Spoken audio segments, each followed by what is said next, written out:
So, welcome to the Select Board meeting for June 16th, 2022. Recording in progress. And our first order of business is the Pledge of Allegiance. I pledge allegiance to the flag of the United States of America and to the republic for which it stands, one nation, under God, indivisible, with liberty and justice for all. Okay. I'm going to put off public comments for a moment since we're already into the habitat for aviation. So we have big exciting news for Highgate, and Beth White and Ian Burdett, okay, are joining us today. So we're going to let you continue on with talking about what's going on. All right, thank you. You're welcome. Heidi, would you pull up our?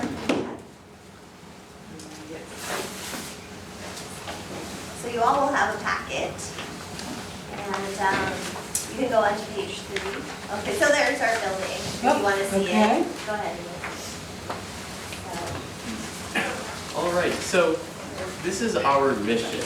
Our mission is to support the next generation of aviation maintenance technicians and avionics specialists for conventional and electric aircraft, and that's going to be through apprenticeship and kind of relationships with adults, and practicing kind of inclusive, welcoming an environment where youth will kind of be able to work with adults and mentors, and be able to learn, kind of like we were talking about, outside of the classroom setting, to get the experiences and knowledge that they wouldn't really be able to do and learn when you're not really participating in the real world.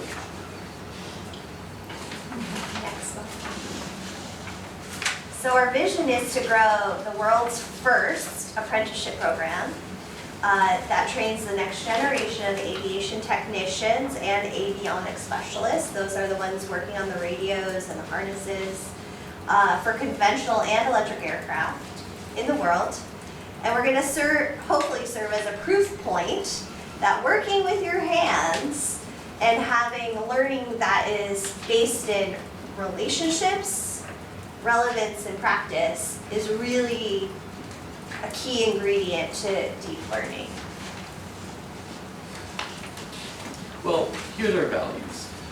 We're kind of valuing trusted relationships, teamwork, meaningful and relevant work with one another, and hands-on practice, learning through apprenticeships, and really just inclusive working with, involving everybody, all age groups, and working together to provide just a better education for people trying to learn in their more field of interest.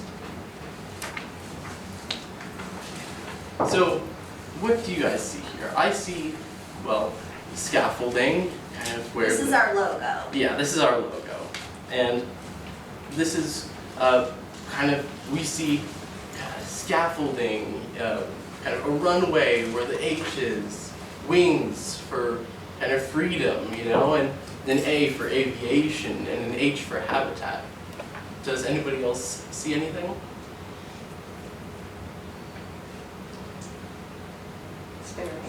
Stairs? Yeah. So like climbing up and... What were you going to say, Chris? I was going to say, like, your H strikes me as could also be meaning for hope for, in fact, a better future, That's what I was thinking a too. brighter future for youth. Yeah, that's what I was thinking actually. The A could be a step ladder too. It does sort of look like a step ladder, Higher in yeah. other places. Yeah. Yeah, so climbing up, right? Yeah. I hope you're taking notes, Heidi. Was that absolutely? No, that's perfect. Jerry's taking notes. So here's kind of what we're trying to promote is hands-on learning. No, you're here. Our plan. Oh, okay, yeah. So our plan is, apologies, our plan is to promote kind of, we're trying to renovate this warehouse into the world's first apprentice-based and conventional and electric aircraft. How do I say this? So just say that we're renovating the hangar and where it is. and then one of my mottos. So you Yeah. can talk about these pictures, maybe. So here are, There we go. so our main goal right now is to renovate this warehouse. And it's right across from the FBO. When you're entering the airport, it's right before the airport gate entrance. And we're trying to turn it into the world's first apprentice-based training facility for conventional and electric aircraft maintenance technicians and avionics specialists. And one of Beth's motto is, it's not about us without us. And that's pretty much why I'm here today, is she's involving youth in really every part of her work. And just, that's kind of what this is gonna end up being, is really apprentice-based and youth helping with adults. Do you want to just say what some of those pictures are? Yeah, so the top picture is, I believe, I'm taking out nails out of a board 2x4, and you can see down on the lower pictures, on the bottom left, that's another youth that's helping us out, is He's in seventh grade. Liam, and there in that picture he's sweeping nails off the floor and cleaning up the workspace, and currently that's what we're doing, we're renovating. We even have a first grader helping out in the middle. Okay, next picture.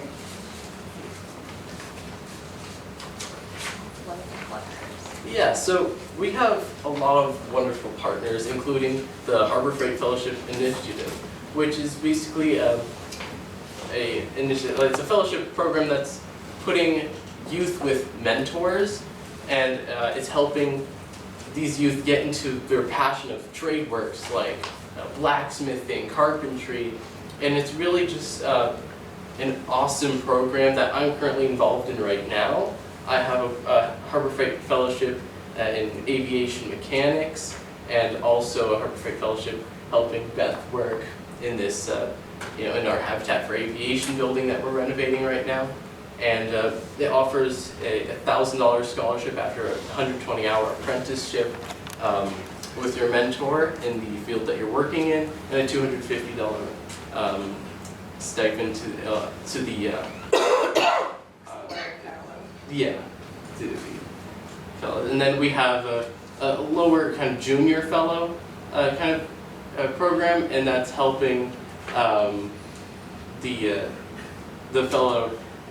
It's just basically the same thing, and it's a 60-hour apprenticeship, and it's a $500 scholarship, and then that's with excuse me, I apologize. It was for the mentor. It's $500 for the mentor when they're helping the 120-hour apprenticeship, and it's $250 for the 60-hour apprenticeship when they're working with their fellow. And So who are your mentors right now? Is it George Coy and Dan Marcotte, or? my current mentor in aviation mechanics is George Coy, and when I'm working with Beth, of course, Beth is currently my mentor.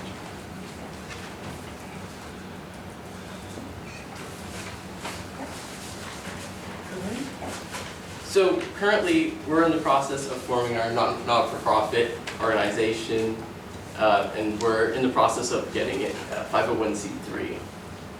We've submitted the paperwork, so we're just waiting to get back.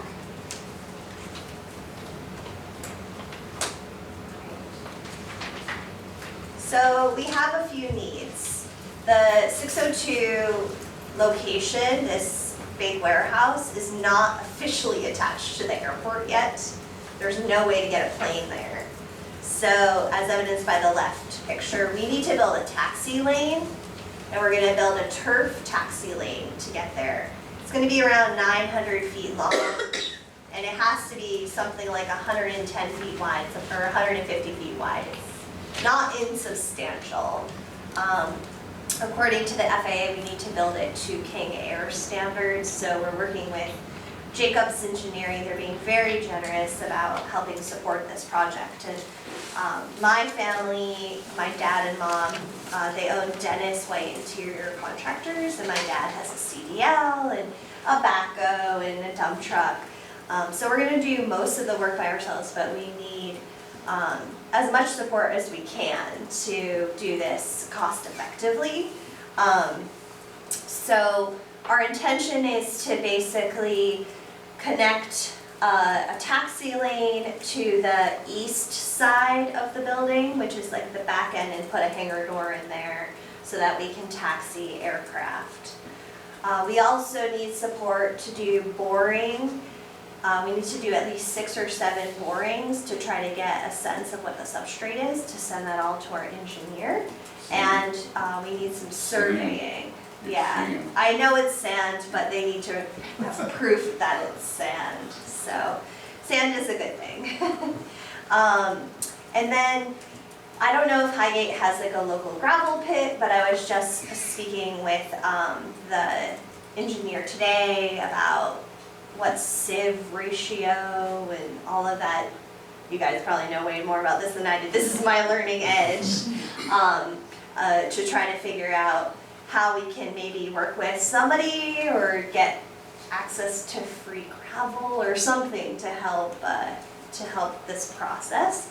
And then we're going to need a whole lot of grass seed and hay to grow our turf. So that is the sort of outside. We need to figure out a way to connect.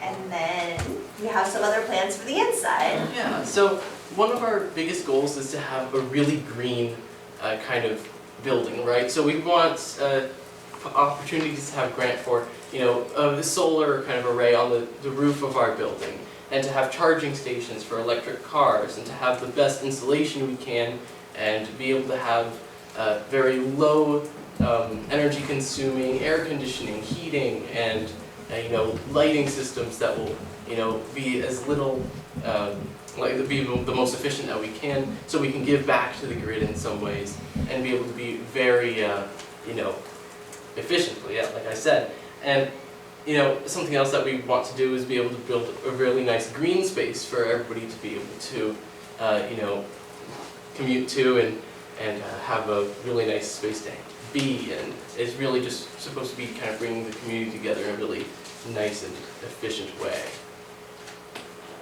And we also connected with Elizabeth about some grants. So we're looking for support. If you know of any grants, like this cool grant, because we're kind of in education, we're sort of a workforce development, we're doing some infrastructure stuff. So any grant opportunities, just please send them our way. That would be amazing. So the next slide is, well, why Habitat for Aviation, why now? A few statistics is the overall employment of aircraft and avionics equipment mechanics and technicians is projected to grow 11% according to the Bureau of Labor Statistics in the decade 2020 to 2030. And that's actually faster than the average for all occupations. So there's just a real need for folks who can work on aircraft. And there's about 14,000 openings for aircraft and avionics mechanics and technicians each year. That's going to be projected on average for the next decade. So there is a need, and you're going to talk about on the next slide, why Highgate? Yeah. So why did we choose Highgate to have Habitat for Aviation? Well, one of the biggest reasons is we have the Eaa Chapter, which is part of the Experimental Aircraft Association, and they're very active. This is actually one of the most active in the country, I believe, and they're offering a lot of opportunities already for youth trying to get into the air and stuff like that. We have Beta Technologies close by, which is also another electric aircraft aerospace company building these really amazing VTOL, vertical takeoff and landing electric aircraft. And we also, we have, the Young Eagles flights, the Boy Scouts who are coming to get their aviation merit badges, already to this little airport, which is really putting a big impact. So it's just really an amazing space. And we already have 3 Harbor Freight Fellows here, me, one of them, and it's really just all around a really nice community here. So that's why we chose this area. And we forgot to add in the last bullet, which is a really awesome town of Highgate. Very supportive community, supportive select board, supportive family in this beautiful little town. Yeah. All right, so as of now, we have youth hanging out at our hangars, mostly George's hangar, every weekend. We hear stories about youth finding like a safe and inclusive space here. When I say here, I mean mostly in George's hangar. They talk about how maybe they were bullied at school, or they feel safe to sort of share with some trusted adults. They share their heart and they find a nice space. So we want to, that inclusivity piece is really important to us. We have after-school programs, summer program, and as Ian mentioned, Boy Scouts and merit badges. We recently started a youth documentary film crew, which is part of our Eaa 613 creative team. So we have a bunch of youth making documentary films about aviation, about learning to fly, about learning to work with your hands, about Harbor Freight Fellows. So there's some good stuff happening.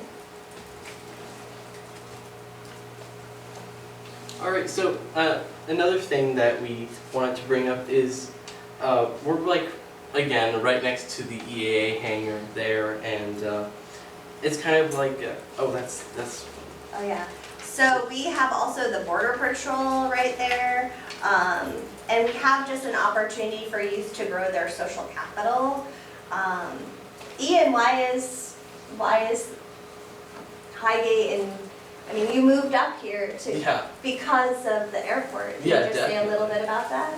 Well, aviation was something that I wanted to get into for quite a while. I initially was living in Florida for really 12 years of my life, so I'm now 14, so it was really where I grew up. And I came up here and thought of searching for a place where I could really start to get in the air and start flying.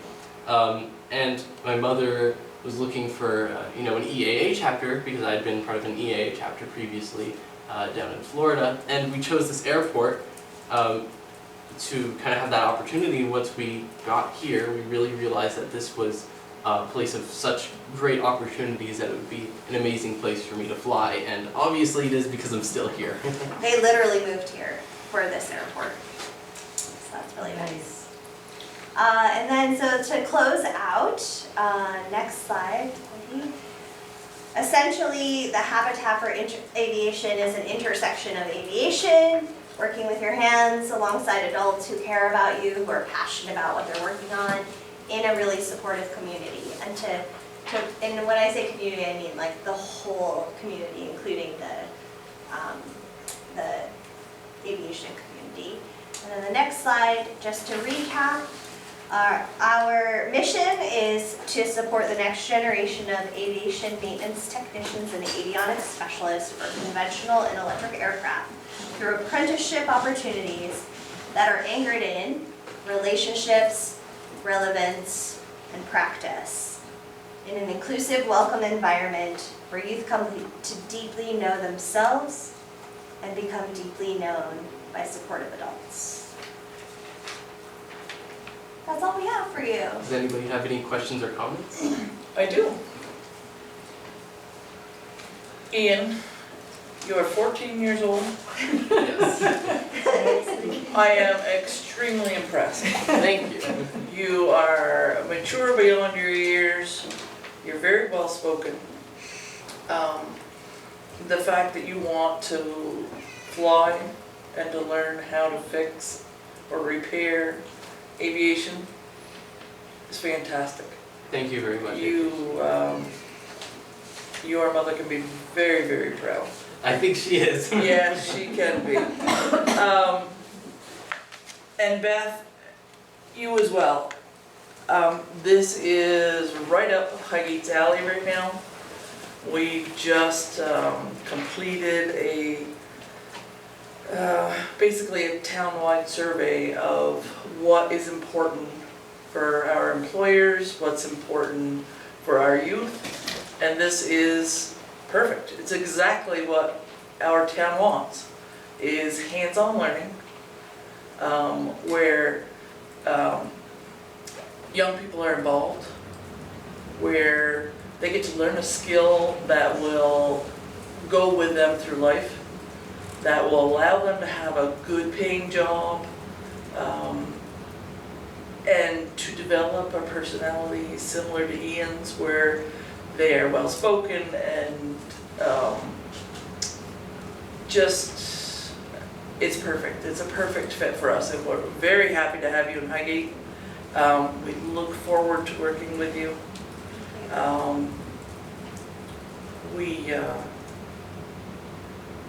We think you're a perfect fit, both of you. Thank you. So I will Do you open it up. have apps for any other, for students or young people like yourself to be able to get into this program? So, How's that done? the Harbor Freight Fellowship Initiative is a nomination process, so if you know of a young person who you think might want to plug into some aspect of either the hangar renovation process, maybe they love to work with an electrician or something like that, then we can have them be nominated through our website. And then once we get down the road of it and actually have mechanics in there and technicians in there working alongside youth, then we will have youth, be plugging youth into that side of things. So go to your website.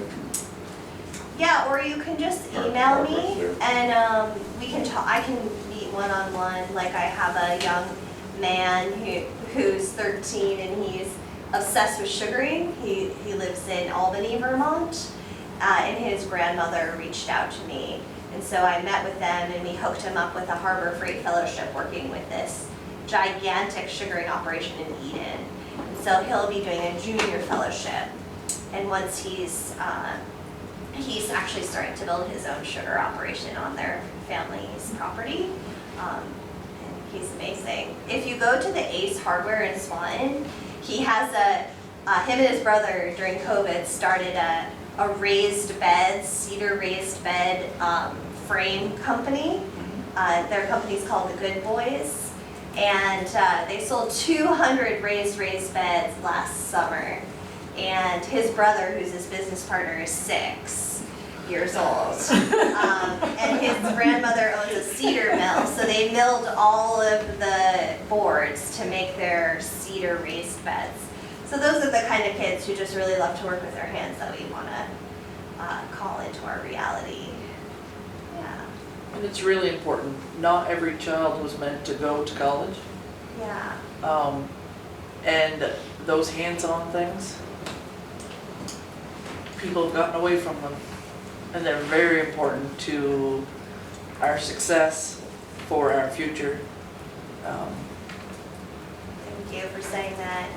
I work with Big Picture Learning and we run the Harbor Freight Fellowship Program, and we're really trying to re-script what we call the narrative of college for all, because college, like you said, it isn't for everyone. So we really want to support and elevate working with your hands is like a wonderful, viable, lucrative career. My brothers who are in construction, have always out-earned me. I was the only one in my family to go to college, and, so here I am. But now it's sort of full circle, right? So I can get youth into the trades, and it's sort of like my roots personally. It's a nice marriage, so, yeah. So ideally, in the future, what's the capacity of that building? How many fellowships Yeah, that's do a you great plan question. on having? I think we could see around 10 apprentices at any given time if we had around a mechanic and avionics specialist staff of about 20. That's the number I gave the architect at least. So, but we'll see. Maybe we'll have to build several of them. You never know. Hopefully it's a good proof point and we can, yeah. But that's a great question. How's the select board? Any questions, comments?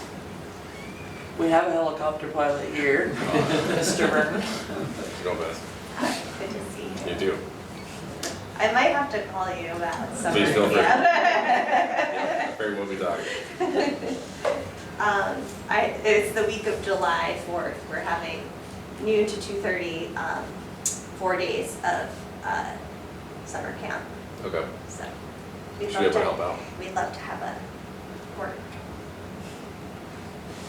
My question is a little bit, I'm not sure if you can answer it or not, but in today's, I'll just pass it to Ian. Oh, Listen. I'm here.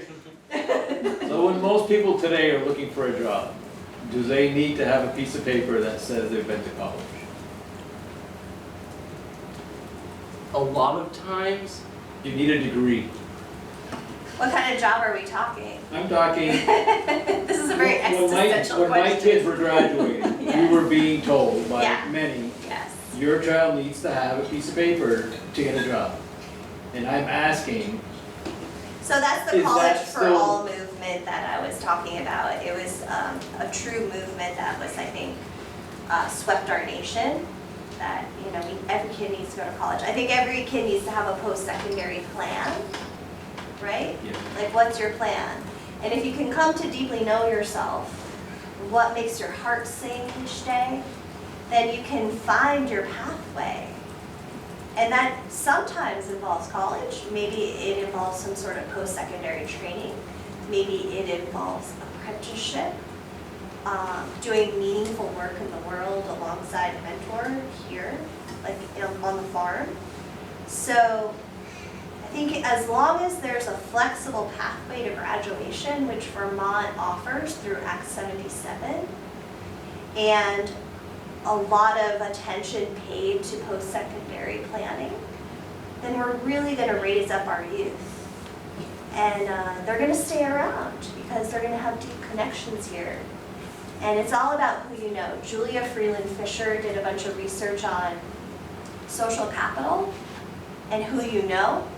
So if you know me deeply, if you recommend me to somebody you know, now I have more social capital and I'm able to maybe get a position with that person. So I think kind of to bridge that, because I worked where you had to have a degree. Yeah. They didn't care what it was, right, as long as you, because I think it showed that you could finish what you started more than the degree. Sure. But to your point, I think part of the process is Ian is working with George. George knows people. George is going to recommend Ian, so that piece of paper becomes less important than the contacts, because I think we know, even if you have a degree, if you know somebody, you're more likely to get in the door. Exactly. So I'm valid point, because the degree for a long time is what everybody's been looking for, but I think the networking and the relationships Yes. will probably trump that. Yes. It's just getting there, because I've been on quite a few hiring committees for two or three of my positions. Anyway, long story short, the degree is the important thing. It's starting to wane a little bit. I had personally was interviewing with amongst 4 other people, 5 other people, and we were interviewing for a position in our conservation board. They said, well, this one doesn't have a degree. I said, don't go there just that way. I said, I know this person. I know who they're working with. I know who they're working for. But she didn't interview well. We'll see her personally. That girl's been hired and now is known as one of the best employees they ever got. Thank you for And she's studying sharing for a that with degree but didn't have it at Sure. the time. Yeah. When that point was brought up, it bristles me because I didn't have a degree. I still don't have a degree, except I get a little bit hot, so that's my degree. Me too. Ian, what were you going to say? What I was going to say is kind of to elaborate on what you were saying is, you know, sometimes college may be something that you're going towards and you want to go into. If you really enjoy that kind of standard kind of schooling, and if you want to go into something that, you know, is something like, let's say, marine biology, and you're moving to a new place and you're like, well, let me go to college for that. Let me explore this field. But if, let's say you're like, wow, you know, I really want to go into blacksmithing. Going into college may not really be beneficial to you if you're able to just find somebody and be like, you know, is it okay if I work with you? Is it okay if you kind of teach me and bring me along this path and I can watch you and work with you, and then I can gain the skills that you have and you can pass on these skills to me. And that would allow you to kind of, be able to do the exact same thing and have, if not more skill than the person that goes into, schooling for that kind of thing, because you're getting the, the kind of tips that somebody who's been doing that job for a long time has. And really, it doesn't really, make sense to say, well, like you were saying, he doesn't have a degree or she doesn't have a degree, so, it just doesn't really make sense. So going into a field with more apprenticeship and hands-on kind of experience is just like, I feel, really good way to get into things, We don't want to take all your time. We can talk about this forever, this is our passion. So this is a project at the Highgate Airport. They probably could use volunteers. They could probably use mentors. They could certainly use donations. Whether it be gravel, hay, grass seed, or any of the above. So let's help our youth and let's help them stay in our town. And let's help Ian learn how to fly and learn how to fix the planes. And wish them the very best success. Thank you so much for your time. Oh, thank you. And for doing this job as select people, it's sometimes a little thankless, but we're grateful. Thank you for your service. Thank you to everybody for listening and being part of this. We wish you both the very best. Thank you. Thank you very much. So, thank you. Is any other questions? And my contact should be on there if you want to reach out to me, and Heidi can find me too. Yeah, I'm gonna. I think a project like this, it'd be beneficial for them to know the process to ask for an appropriations once they get their 501c3. Yep. Thank you. Just as a way for us to help when that comes. Yes, you. absolutely. Thank you. Yep. All right. Okay, thank you very much. Thank you very much. Now we have to go to our EAA Chapter 613 Zoom meeting. Okay, so we'll go back to public comments. Does anyone have any public comments that are not on the agenda? I have one question that got brought up to me and I didn't have an answer, so. Okay, we'll give her a whirl. It was asked why we're still roadside mowing with the old mower. I didn't have an answer. Richard, you are a road commissioner? What you got? We, Nice to see you guys. we are doing some roadside mowing with that because I think there's a lot of stones and stuff, and I think when we're going out and hit the place first and try to, it's still working, so I think, keep using it, I think, it's. I didn't have an answer, I just.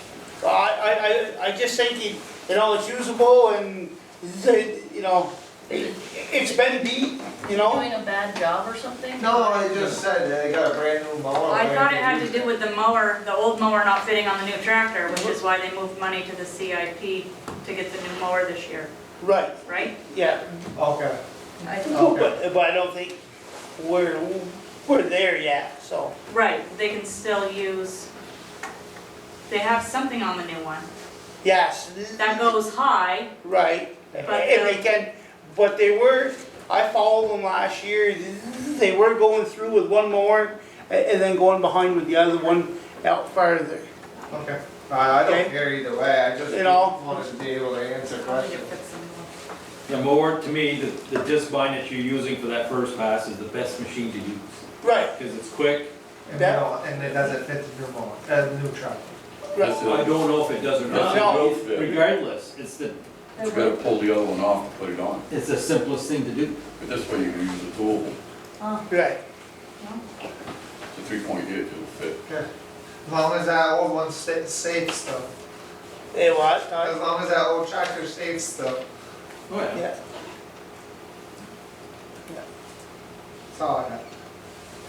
Okay, any other public comments? Okay, moving right along. Shelby. Hi. Hi. Hopefully you guys can all hear me good. I'm not on my laptop this time. I'm on my phone because, you know, I wasn't prepared. So I just wanted to talk a little bit further about, I know I've been to a meeting, but we brought up a situation that made me want to kind of change the ordinance to having animals leashed areas of the village. Because there was an incident where 2 dogs, one leashed, one that wasn't attacked the dog that was. And I got a name, Heidi, letting me know, after it was brought to a board meeting, they decided not to move forward with that, and I was kind of wondering why. So the ordinance that you brought forth, a couple of things. First was the fine schedule was pretty prohibitive. We're not in the business of wanting to fine or impound dogs unless we have a serious issue. I just want to interject that Certainly. Shelby's comments came before the board and then you just sent me to Ed to get something drafted, so that wasn't Shelby's scheduling of fees. It was what Ed had suggested, and I'm Right. sure they're very flexible. I think he put in the maximum. Okay, so that was part of the reason.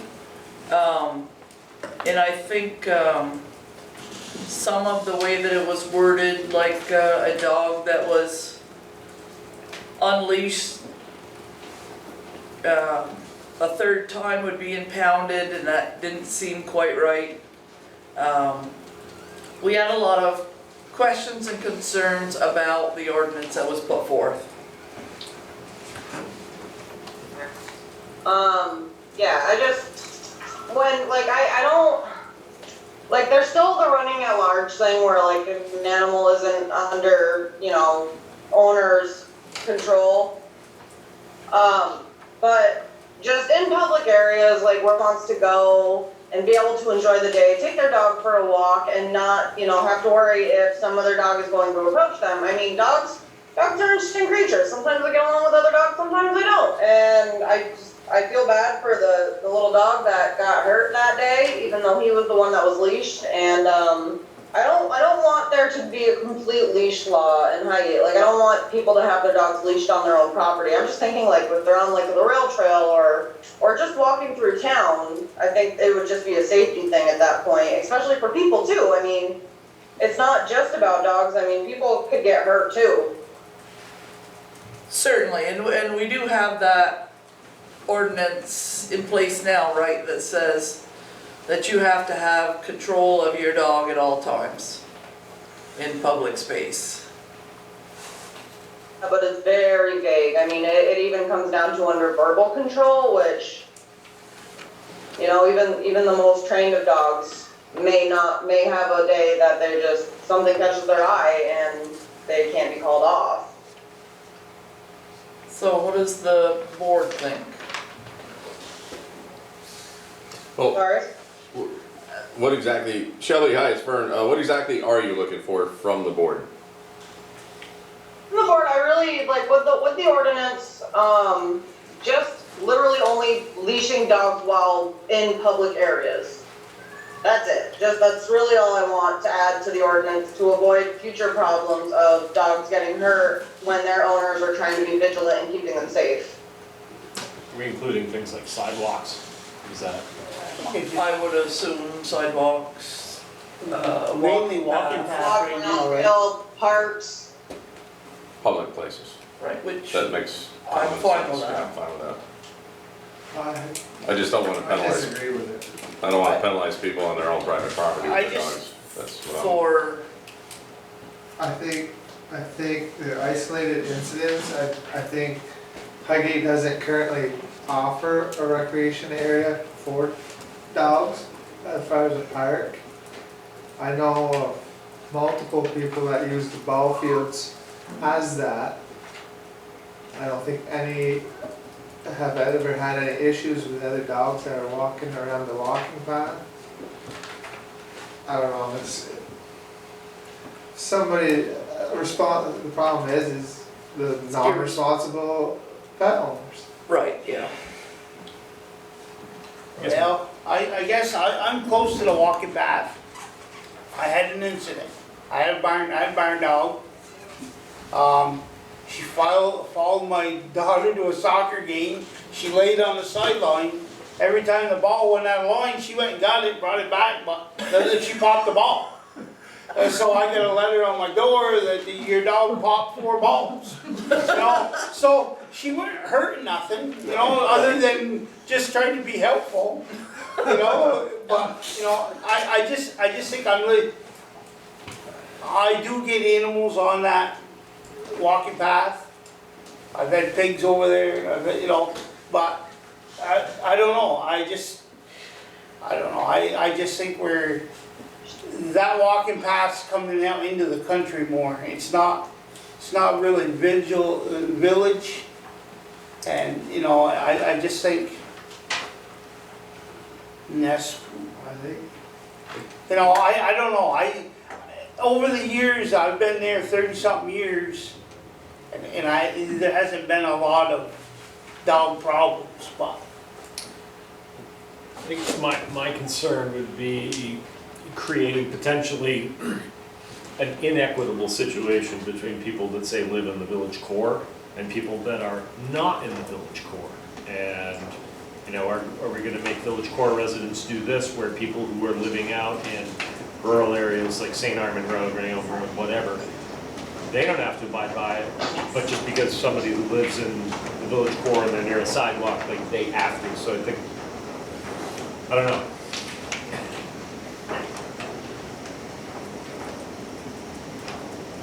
And as far as the LVRT, I think that's a rule of V-Trans is the dogs are supposed to be leashed on there anyways. I don't know how it's enforced at the state level. I can get more information next week on that, at that meeting. And pass it on. Kind of on the same topic as Chris, when the incident is a village or any property owner, the dog is free on their property, runs off the property, and the incident occurs, they weren't necessarily You have directing something it. for that, so that's called running at large. Okay, so. And then what would, like, are there penalties associated with the non-leash dogs? And are you the sole person dealing with all of those issues? The current ordinance Sorry, we have has one fee structure Next is for all really not sections.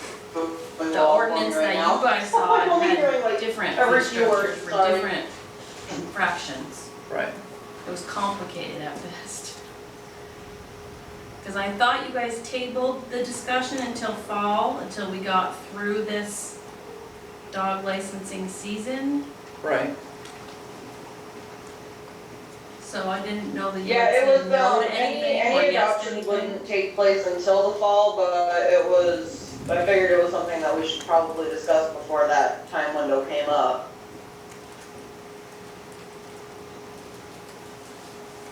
Okay.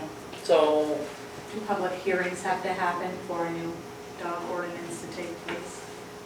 I would think so, you have to have I it don't forever. know if it's a new ordinance or is it just an update to a current ordinance? Yeah. I mean, you definitely could consider this a hearing, but typically you would agree on an amendment and then we would hold another hearing.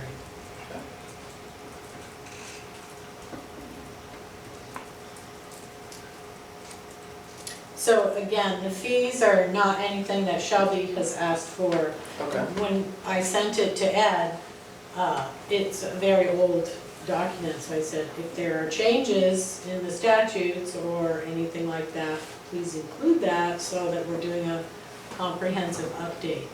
So all Shelby's concerned with is ensuring safety for people in public areas.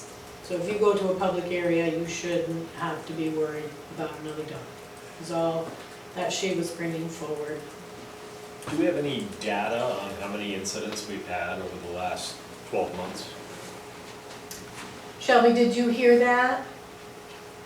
There was one on file,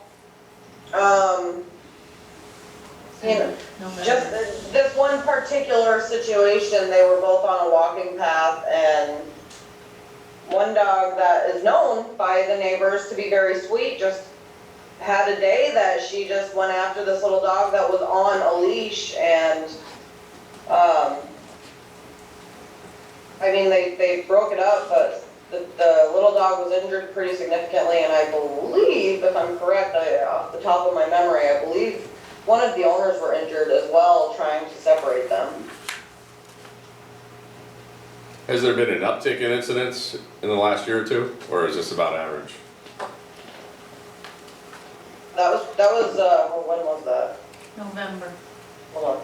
Because there's that one you just talked about, and then there was the one on Country Club not too long ago, I think. Those are the only two that I'm aware of.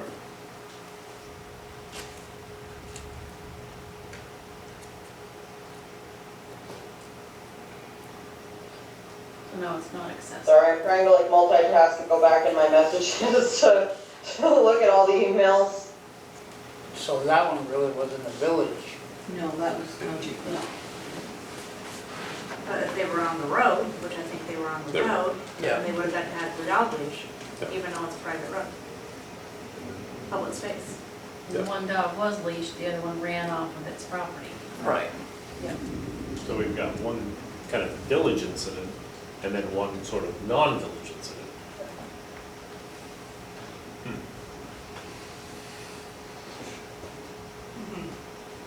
Are those the only two you can think of off the top of your head, Shelby?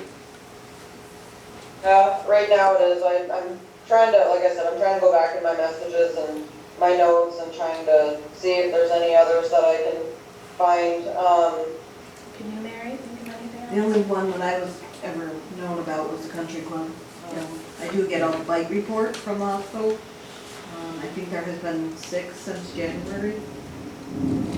A lot of times it's the owner getting bit by their own dog. Right, or like the one incident, this 6 was the little dog ran out to the bicycle. The kid stopped. And that was on Fortin Road, which is a very common area that those dogs run. Yeah.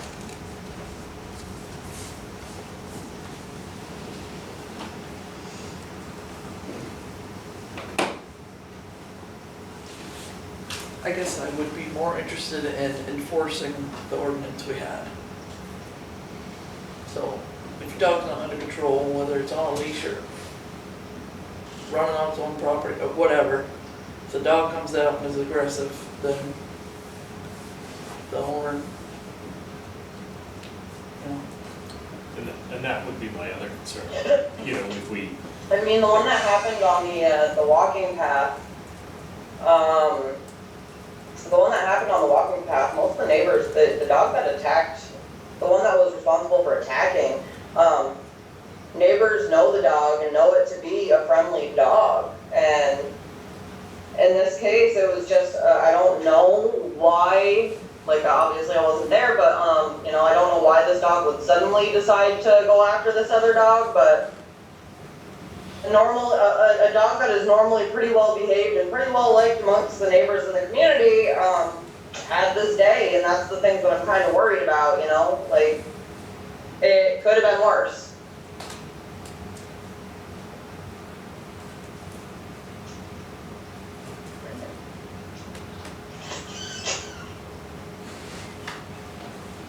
So under the current ordinance, there's no discipline that could be had? Sure. Yeah. Sure, you could find the owner. Were they? And we can fine. We can obtain them for The safety owners of the reasons. incident? They have to be quarantined if there's anybody at all, whether they're vaccinated or not. Right, right. Because there are options. Well, then, I mean, if you're not gonna follow the ordinance anyway. But that was gonna be my other point, like, Right. whatever ordinance we have to make sure that it can be enforced. We don't want something so unwieldy and so complicated that, But did they violate the ordinance? We don't have a leash law. That dog wasn't required to be on a leash. So did But I they? think that's what she's trying to do, correct, is in the village. Right, But I But kind of that one, understand the other concept of separating. We're trying to be unity, right. and doing that kind of moves us away. Right, because someone Yeah, at when Country I Club got would have Kurt- gotten a ticket too, if they weren't on the leash and they're not in the village. Right. Under the current ordinance, that if the owner of the dog that did the biting wasn't under the owner's verbal control, it's running at large. Yeah, they're responsible. So, They should have gotten a ticket. I Right, don't know where the penalty is yet, I haven't seen that in this. But first offense, $25 penalty. Impoundment and impoundment costs. I don't know if it was fined or not. What's the Speaking of- definition of running at large though? His owner was right there. Right. Clearly, under the, there's on a leash, cord, chain, command, or otherwise, in a vehicle, on the owner's property, on the property of another with person's permission, clearly under the verbal or non-verbal control of the owner or hunting with the owner. Is, if it's not within those 6, it's considered running at large. That's my reading for the week.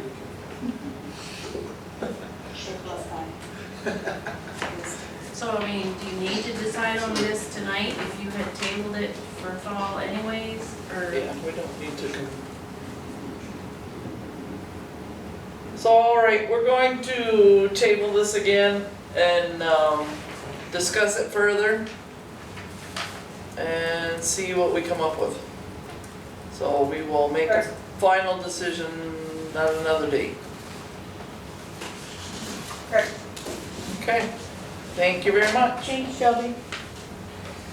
Thank you. Okay, Shelley. Oh, it's finally me. It is. Okay, you have your check warrant in front of Sharon. Okay, has everyone had a chance to look at the check warrant? Do I have a motion to sign? Okay. I'll make that motion. Do I have a second? I'll second. All those in favor say aye. Quick delinquent tax report. I still have a few payments coming in. We're down to $57,325.72. I have only half a page really of parcels left. Good. Only 5 of them have taxes owed beyond 2021. And I would say 4 of the 5 are in the Anco mobile home. So I have questions for you on that after hearing. And I've been just, end of year is around the corner, a couple of weeks left. So Yeah. I'm gonna start getting real busy here, starting today. And I got my list from the auditors by email. The first date Jordan will be here is July 13th on a Wednesday for his kind of pre-audit, seeing how the year went, getting things organized, and then they'll set up shop at the end of August and be here the 31st and the 1st, and if they absolutely have to, the 2nd of August and September. Okay. That is me. Questions, comments, concerns?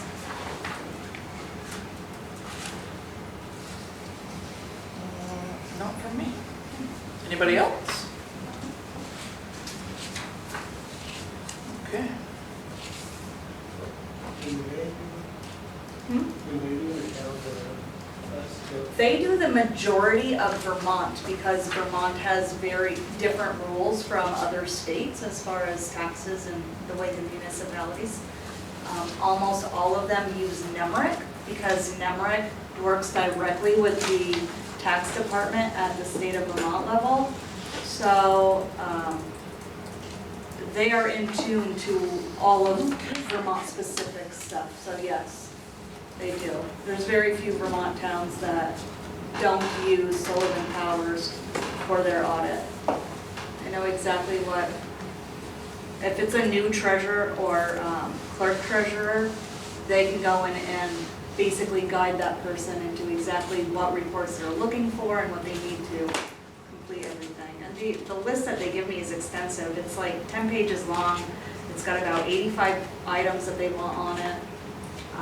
They just basically move in and take over. They do. They go through any piece of paper that went through my office for the year, they're gonna look at. It's good that they're doing It's, that and they do everywhere around us. Well, and they go so far as to ask a select board member a series of questions which include any rumors of fraud, theft.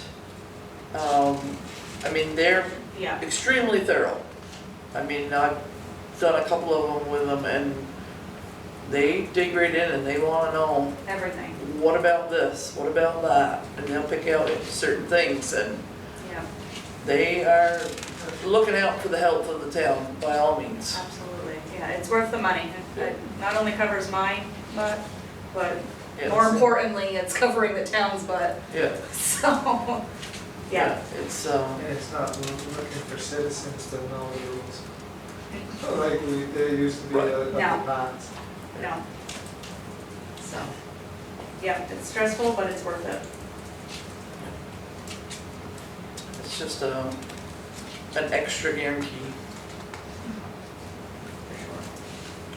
And at this point, almost required for some of the. Most of the grants. The federal grants and Make the us state send our grants. last audit If you to don't have them. an external audit, you almost don't even qualify, but Yeah. you're not keeping your money. You can't blame them, they don't wanna be Right. giving money out to a town that Right. might have a embezzlement problem. Yeah. You know. Got a few of those around. Yeah, there have been. They're out here. Yeah. Okay, so while we're waiting to sign that, Wendy. Okay, minutes from June 2nd, so it was just Sharon and Richard. Okay, Richard, you motion and I'll Yep. second. I'll make that motion. Okay, aye. Alright. Good enough. Just an update on our office closure for ripping up this floor, it's getting close. I've noticed the closure pretty extensively to all of our regulars, it's been all the regular places in the paper. I just want people to know that we will be, some of us will be working remotely, some will be taking vacation, some may be a combination of both, but we'll get back to them as soon as we can. We're not gonna really be allowed in here a certain part of the project because of the fumes of the system they're putting in, they don't even want us in here. So if they leave messages or send emails, those of us that are working remotely will get them and we'll help them as soon as we can. So we're gonna move furniture on the 30th, they're ripping out carpet starting July 1st, and the week of the 4th, they'll be putting in the new flooring. So we should be back open in regular business that Monday, July 11th. Now, that is, what you're putting down is the same thing that was up the In your locker school, rooms, in the locker rooms? the epoxy flooring system, yep. More of a black, gray, white to kind of go with everything. Yeah. Yes. Yep, so they've got 2 layers of carpet to rip out of here. And then they've got to scrape it right down to the concrete. So the first couple days is just gonna be getting rid of what's here. And then they said a good 3 days to put in the new. Wendy will be having a service of the old carpet. Yes. I've already called Casella and said, expect them to get it out Are of you here. gonna keep a small piece and frame it for historical purposes? Maybe make it a scratch and sniff? So gross. I can't even imagine what lives in this carpet. We'll have it on display at town meeting. So yeah, so that is happening and I'll just continue to notice it, so hopefully we don't have too many agitated people that show up during that time, but that week Hopefully a is slow week. pretty slow here. A lot of people take vacation or doing other things, so I think it'll be okay. We do have the state primary election coming up August 9th. I just in the last week got oodles of boxes of materials, envelopes, and today ballots showed up. So I think I'm going to make that my office closure remote project, is getting out all of my absentees. I do believe the state is sending postcards to all active registered voters on how you can get absentee ballots. In November, you're automatically going to get them, but for August, you're gonna get a postcard. So if you wanna vote early, just get in touch with me or stop by. I've already got probably 150 or 60 to get out in the next couple of weeks.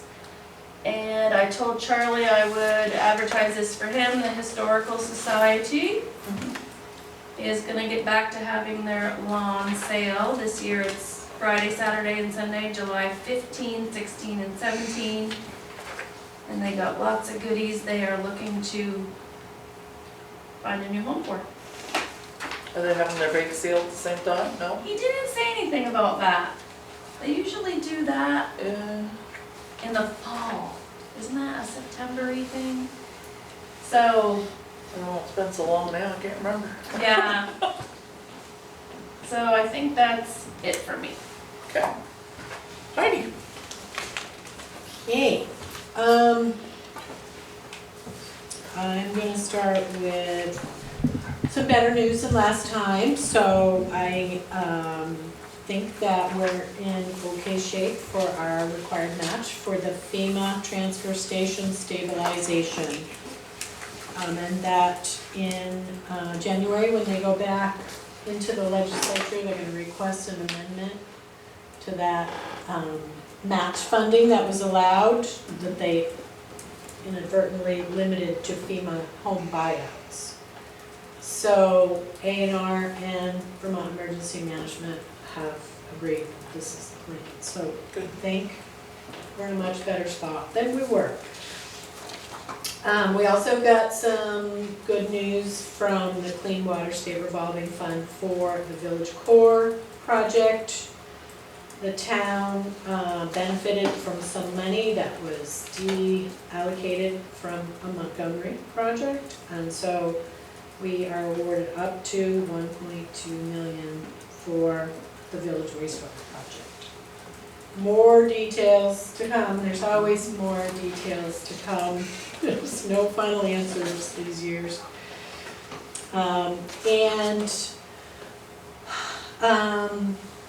Moving on to the airport infrastructure project, Aldridge and Elliott were here yesterday. We met with Reg Beliveau and went over the 30% design for the infrastructure project, and that's the large plans that are in front of you. So they've got the basis of the design and a good start on the surveying is finished, and they are completing subsurface investigation.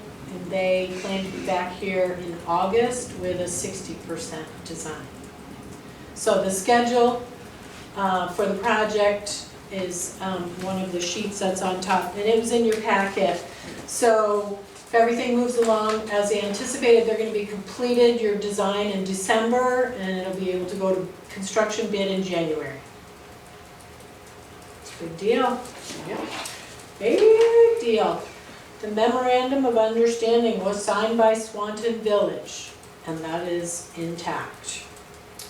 And it has been recorded. So Swanton Village had some questions and concerns about being a co-applicant on the EDA grant. They did talk to VLCT and talked about things that they could do to make them more comfortable. So Ed developed an MOU specific to them being co-applicants. They signed that Monday night, and it's in front of you for signature as well. And then we can submit an application from both towns. Okay. Has everyone had a chance to look at the new MOU? Do I have a motion to sign? So moved. Do I have a second? I'll second. All those in favor? Aye. Aye. That's another big deal, and a milestone. I put a report from the passive insurance company in the packet. There were just 4, I guess there were 5 minor things that we're working on. Just tickety-boo stuff. They're gonna find things every time they come, so most of them are minor. We do need to, I explained to Richard, we need to work with the Public Works Department to develop some more safety policies about when you're working on a truck, you'll block it out, et cetera, et cetera. So they sent us some templates, so we need to gradually start developing that plan. One of the other things that is that we need to bring the battery charging stations in the fire department up to code. So we got an estimate, there is an estimate in there from Cummings Electric, and Shelley has informed me the fire department has adequate funds to move forward on this, so. Yeah, I talked to Gary about it earlier this week, I believe, and he's in favor of getting that done. Okay. Do you need a motion from us to spend that money? It's under 5 and Cummings Right. already, yeah, not really, just probably more of an awareness than anything. Did Yeah, you want a motion for them? I think you should do a motion, I'm gonna say you authorized it. Okay, so do we have a motion I'll to make that accept that? motion. All right, do I have a second? Second. All those in favor say aye. Aye. Okay, Rebecca Pfeiffer, works for floodplain management, has sent another email asking if the town wants to reach out to homeowners and ask the vulnerable homeowners in flood-prone areas if they would like to learn more about a FEMA home buyout.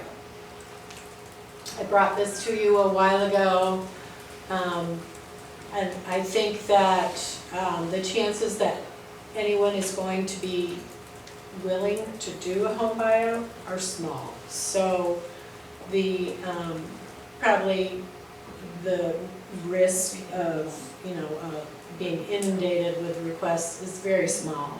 I don't know if anybody would want to take advantage of it, so I'm not sure there's any harm in asking. And they are offering a percentage for administrative time so that takes the sting out of managing them, and we could hire someone else to do some work too, so. okay.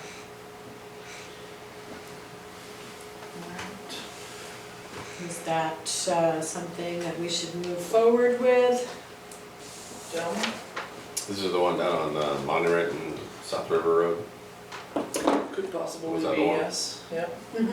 Yeah, any property that's in a flood area, but what's more likely is that we would benefit from raising that road. Most of those people that were affected by the flooding weren't necessarily suffering from water penetration, they were suffering from being stranded. Becoming an island. Pardon? They became an island. They did. A lot of them, yeah. Yeah, although some people did get, Yeah, there was some water damage. didn't there? Sue's house was flooded, Bombardier's house was flooded, and Trombley's house was flooded, and Mr. Macy. So, I was saying arm. Yeah, we could certainly put in for, there's that, quite a dip there. If they could raise that up some, certainly would help, There's two dips on Monument I can think of that. yeah. But-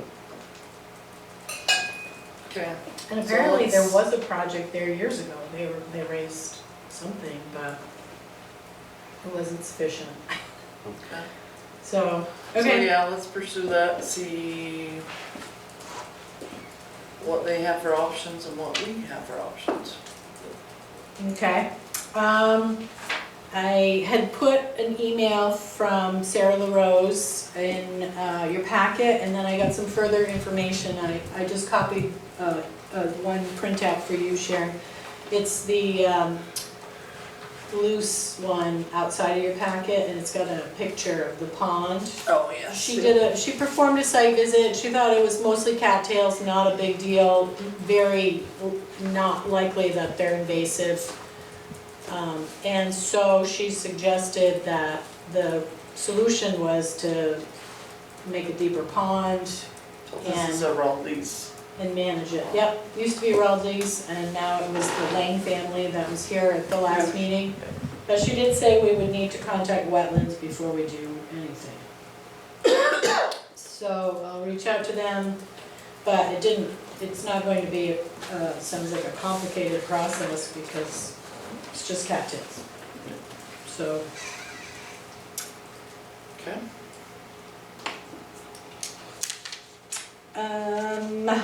This, Kevin Spears from the Cemetery Commission came in and he's still battling with the ravens. Wants to get, he's met with a few people there and he wants to get a US Fish and Wildlife permit. It's an online application and what they want is, it's very hard to get it. It said it's gonna take over 6 months. They don't do things quickly. So he suggested if we're going to go through the trouble of applying, that we get somebody with a permanent email so that if there's changeover, there's continuity in communication. So I just wanted to check in with you. Our office is not set up that way, Public Works, Rec Department, it's not really, We huh? started setting it up that way. Yeah. Zoning has a zoning, it's Yeah. not a name. Public Works, librarian, and the rec director. Yeah, so I can set it up under my name, but I mean, if it's something you want to keep for a long time and there is changeover, that it might be tricky, I could do it under the Public Works. I don't know if that's really, you see that under their purview. Do you have an opinion one way or the other?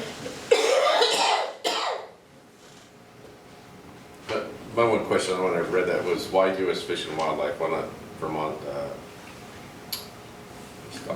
like R&R, why do they go? Yeah, why do we go to federal on that instead of local?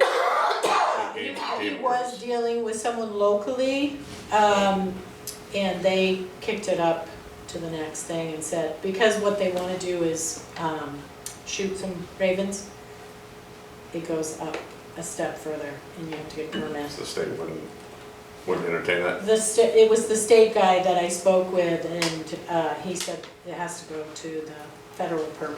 Okay. They don't want you shooting ravens. Ravens don't watch out. They're not gonna make it easy. No. But he's at his wit's end and he's tried several other things, so. Right.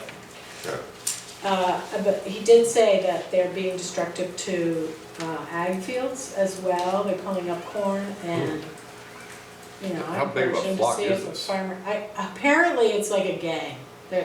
What's a gang? Well, What's a Bigger gang? than, he told me it's bigger than the Fish and Wildlife guy has ever seen. He said Really? usually they are in little groups, and this is like 40, 50, 60, it's a lot of ravens. Yeah, they're bad. Sounds like a They got squad. tattoos. Yes. They're bad. Yeah. They raid nests, the Yeah. whole thing. I've never seen such a large group of ravens. Well, apparently someone's feeding them. Ah. They know who it is. And so, they're Well, maybe that's the point right there, is to ask Yeah. them to stop doing that. Need a bird feeding ordinance. And it seems like if it was a problem for an that they would be able to get permission Yeah. to do something about it, so I was encouraging him to have a conversation with a farmer rather than us trying to do this. Yeah, that's, Anyway, do you want me to just put it under my name and, or would you rather put it under the Public Works Department's name? put it under your name for now. Come on. Hopefully it's not an issue we have to do. I put some information in your packet, it's good ties here, about the road that goes out to the town's municipal use only categorical disposal facility, the brush dump. Apparently, the town gave it back to the railroad in 1908. I was close, I said 11. That was close. So,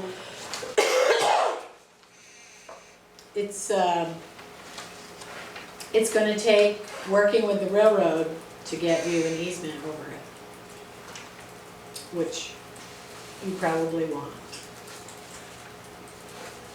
So, I just wanted to check in with you about it because So, it's been pricey so Just- far.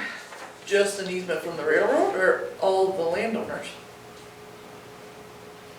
Well, the landowners, I don't think have any more right than the railroad, than the town does. Okay. So Which there's is- a right of way through there, through your deeds, do you know? I don't wanna say anything Okay. right now, but I won't say anything about property prior to the railroad crossing, so that's probably not an impact for them. Apparently, the old road, it was a dangerous crossing, so the town gave it up. But this is turning into, an expensive project. So I wanted you to understand that and that, to continue, it'll take some time. So I will go ahead and get Monahan's Fire and Dusham to reach out to the railroad and see what we can do about getting an access to that property up there.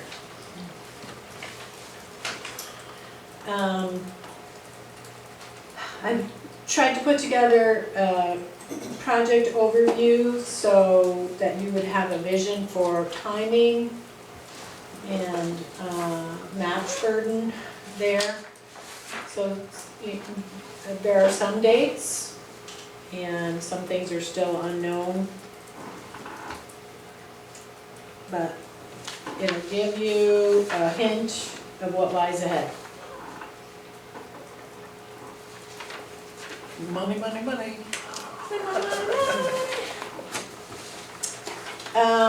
And Ty is here for this next one too, if you need any more information. The arena contract that came to you at the last meeting, you did not feel comfortable signing. Lee explained the reasons why they created a contract, and the arena is actually losing their space. They won't be able to run certain programming, and they are also offering 2 to 3 hours of recreational programming to the school. So that is why there was a price attached to the contract. Okay. So does that make you feel better? Yep. Yeah. A little bit. The question was raised that if it was Highgate kids, why were we charging? okay. And that's what, Doesn't the school get grant money for those programs? For that So at this Crossroads point, instead of program, the school getting it, the arena's gonna get it. and they came to us asking what it would cost for them to, because they're out of space because of the HVAC project going on Right. in the main building. okay. So, that having been said, is everybody in agreement to sign that? Do I have a motion? I'll make that motion. Do I have a second? Second. All those in favor say aye. Aye. Okay.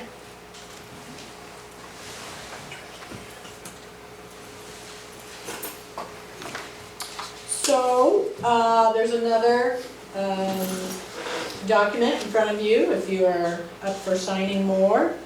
I was contacted by a gentleman who's running the inclusion project for the state. Proclamation of inclusion. They are attempting to contact every town. The packet starts with an address from the governor saying this is their hope that all towns will be a welcoming and inviting place. His name is Bob Harnish. There are 3 of them, and they're working together. They've gotten several towns already to sign. Some of our neighbors, Franklin and Bakersfield, have signed. So So the letter reads as follows. Declaration of Inclusion. The town of Highgate condemns racism and welcomes all persons regardless of race, color, religion, national origin, sex, sexual orientation, gender identity, or expression, age or disability, and wants everyone to feel safe and welcome in our community. As a town, we formally condemn and will strive to ensure all of our actions, policies, operating procedures reflect this commitment. The town of Highgate is and will continue to be a place where individuals can live freely and express their opinions.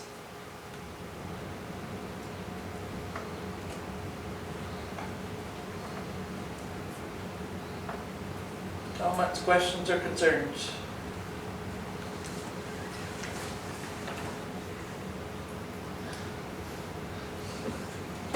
So you sign it, that's our hope, it isn't anything you can enforce. It's nothing, yeah, it's nothing Right. enforceable, it's Right. nothing that we don't already do. Right. Or, yeah, or wish And everybody it's a did. private organization asking us to sign their letter. Right. Yeah, because legally we're already required to do this. Correct. So Or are they you, can use it on other towns, say Highgate, signed it, why aren't you? That might come up, but the hope is to get all towns of Vermont to sign it. That's the aim. it's a private organization, right? It's 3 guys from what I read, Well, it's 3 people heading it up. with a cause. But the governor, so the governor's proclamation is up the front, and he says, "I call upon all Vermonters to denounce prejudice, to openly acknowledge and address our own implicit bias, and welcome and celebrate all people of all races, colors, religions," yada, yada, yada, yada, yada. And he has signed it. So I don't know what affiliation these folks have, but they are acting. so it says On behalf Vermont of the Declaration of Inclusion is a grassroots effort working with community leaders to reinforce the message that Vermont is a welcoming and safe place for all. Our partners include the National Association for the Advancement of Colored People, Vermont, the Vermont Chamber of Commerce, Vermont Interfaith Action, Vermont League of Cities and Towns, and the Vermont Social Equity Caucus. Social Equity Caucus, that's. Yeah, and their website is vermontdeclarationofinclusion.org.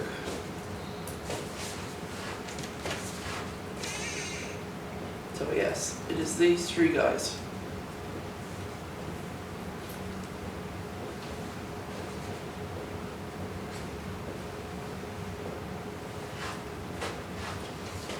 I have no problem with their cause, I just don't see any reason to sign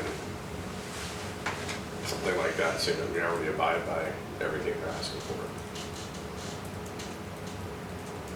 That's my own personal opinion. I do go on their website. If you have not been on their website, I highly recommend it. There's more to the website than in the letter. More language you should probably read. Okay, We could table this for now. yeah, let's do that. Yeah.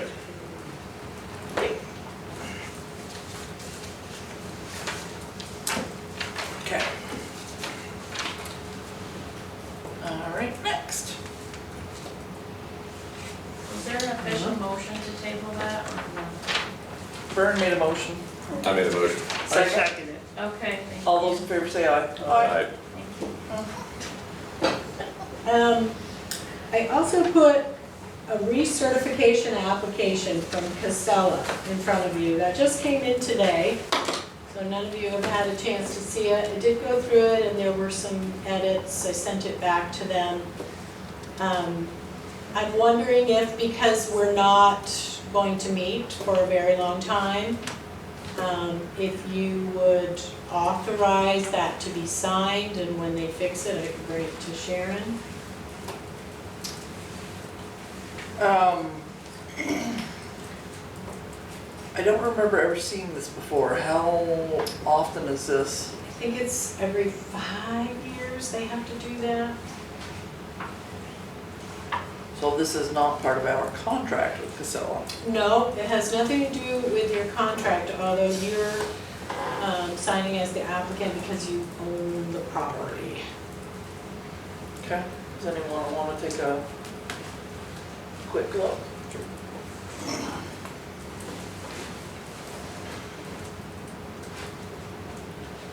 Okay, and as Ty mentioned earlier, just while Vern takes a look, the Lamoille Valley Rail Trail Management Plan is having another public meeting on June 21st. And I can't go, I have a planning commission meeting, so I don't know I if plan anybody. on attending, if I can remember it. Is this an in-person or Zoom? Both, Both, okay. Swanton Municipal Building, I believe, the in-person set. I think it's the village. Yes, Swanton Municipal Complex in person at 6 p.m. on June 21st, or Zoom at vtrans.vermont.org/LVRT. So.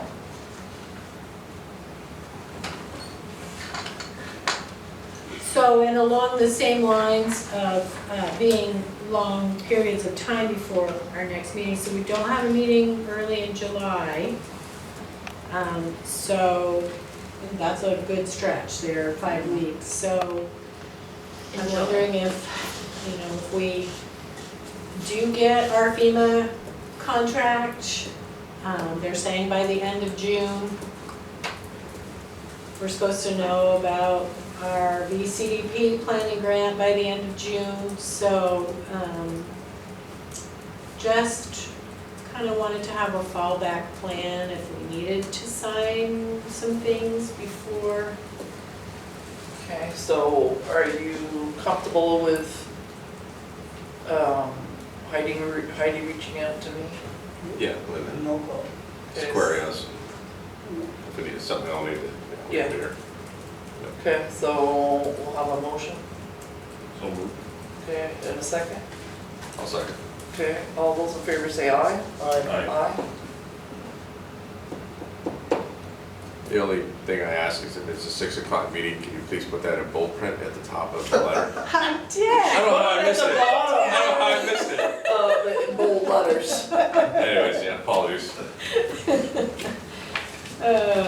That's funny. Everything else I have is just contracts for executive. Okay. So, I have two things. We talked about Casella already. We already did the arena contract. I was approached this morning by a U.S. Border Patrol agent, and they are asking that we block off the end of the Ballard Road. They have been having more and more incidents at the Ballard Road, and some pretty nasty, from what I was told, have been through there. They told me that someone had brush hogged basically the line, and they are not happy with that at all because it just allows more people to pass through that area, and they do not want that. There's no gate there, so it's quite easy to get through there. They asked if the town would be so kind as to either put Jersey barriers or a load of stone or a load of dirt, or he said even they use logs in Alberg. Just something to impede traffic from going through there. There's also a church that meets there on the Fish and Wildlife property there, and they're asking if we try to get a hold of that church and ask them to please move their meetings to a different location, because they don't want that many people in that area to congregate right on the line right there. There are cameras and they are watched, but they would like our assistance. So he said that he would be very appreciative, and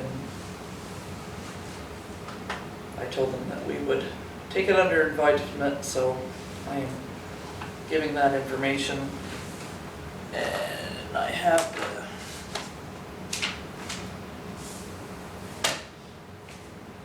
that's the guy's name. So he came in a uniform, so I'm assuming that, It's legit. yeah, it was pretty legit. So was it a Highgate property owner that brush hogged up there? I don't know if it was that, one of them, or if it was our guys. Richard's just gonna check and make sure it wasn't our guys that did it. They just would rather it just overgrows so that it's less, less tempting.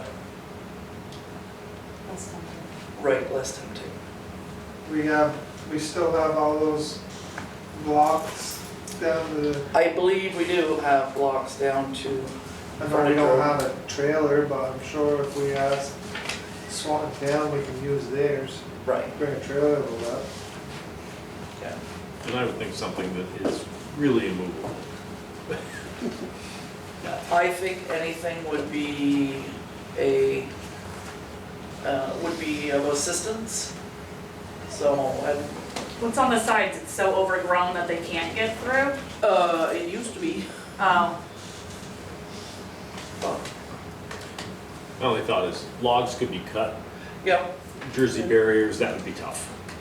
There was an incident over in West Richford a while back similar to this. I think the town of Richford put in boulders that were half the size of this table. And they were, because they had vehicles driving across the border through a field.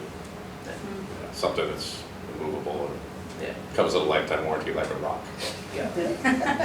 So, I told them I would bring it to the board, Yep. and then, reach back out to them to tell them what we decided, but I don't personally have any problem with it.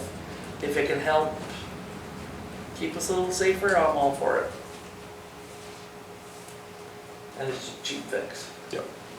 Or at least a somewhat of a deterrent. Got my vote. Okay, so can I have a motion to block off that? I'll make that motion. Do I have a second? I'll second. Alright, all those in favor say aye. Aye. Aye, okay. The last thing I have is, we talked a little bit about mental health earlier. The library has a wonderful page on places to get mental health. People to contact, websites, phone numbers, how to deal with issues you might be having, anxiety, depression. Please go onto the library website. It's very useful information, and it may save the life of someone you love. So that's my spiel there. Is there anything else for the select board? Yeah, I got one thing. If you're upset about high gas prices, energy prices, everything that's going on in the economy, I strongly encourage you, we can't do much about it at this level, but to contact your state reps and your federal reps. Get politically involved to solve the problem if you don't like it. That's what I'm asking. Thank you. Yeah, and very good advice. Anything else? Ty and Mary, do you need to see us in executive? No? Okay. I would ask to. Okay.